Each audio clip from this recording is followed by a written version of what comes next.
How's it going? This is a video just to explain why I cycle and why I think it's a good thing to do and why I think everyone should cycle. There are three main reasons why I think people would choose to cycle. Number one, exercise. Number two, it's air quality, it's environmentally friendly. And number three is cost. In terms of exercise, I didn't realise, but 60% of adults in the UK are obese or overweight.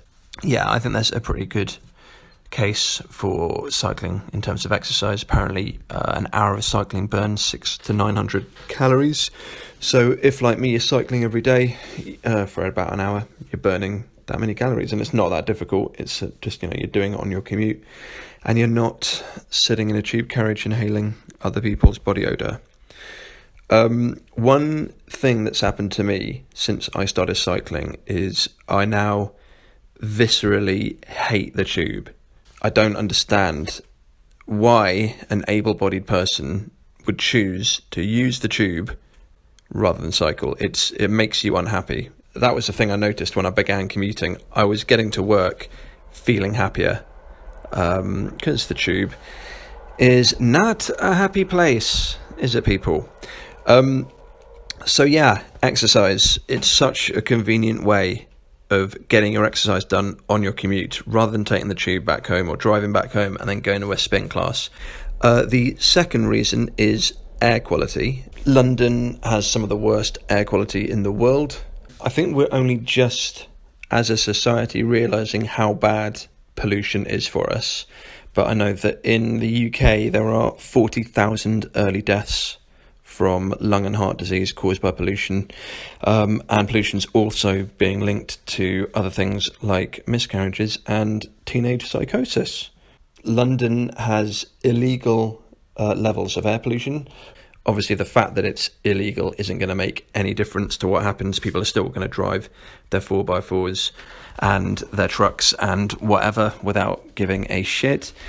I know that in London, typically in January, we breach the legal limit of air pollution for the entire year. You save so much money cycling, even compared to public transport. For example, I live in Zone 3 in London, so a Zone 3 London travel card will cost you £1,648, I think. So that breaks down as £137 a month for a Zone 1 to 3 travel card. On my bike, and I got a pretty decent bike, a Neon Pinnacle, and that, including a lock and lights, cost me somewhere in the region of £750, but then I bought it on the Cycle to Work scheme, which means I ended up paying about £600 for it, thereabouts, and that works out as £50 a month for 12 months. It's way cheaper, and then obviously next year I won't be paying anything for my bike, even though, I will have about once every 9 months, I'll probably bring it in for a service, get the chain replaced. You will have a bit of wear and tear on your bike. It's never going to cost you as much as a travel card. I mean, if you compare that to driving, when I think about it, I don't understand why an able-bodied person in London would ever choose to drive. I think it's insane. Even the cheapest car is going to cost you thousands of pounds.